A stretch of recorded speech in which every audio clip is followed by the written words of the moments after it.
oldest known method of fortune telling in the world. Emmy should get these wizard cards. She'd like them.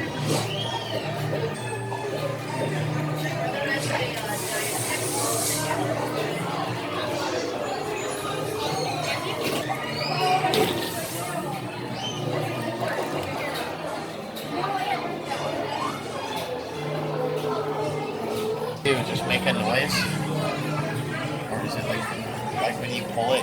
What? How do they do that?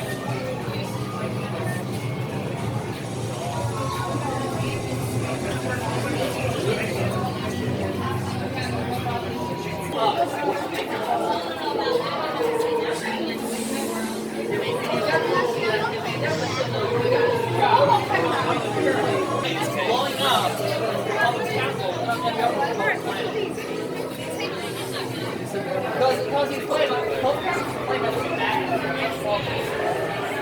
Gerald, yeah.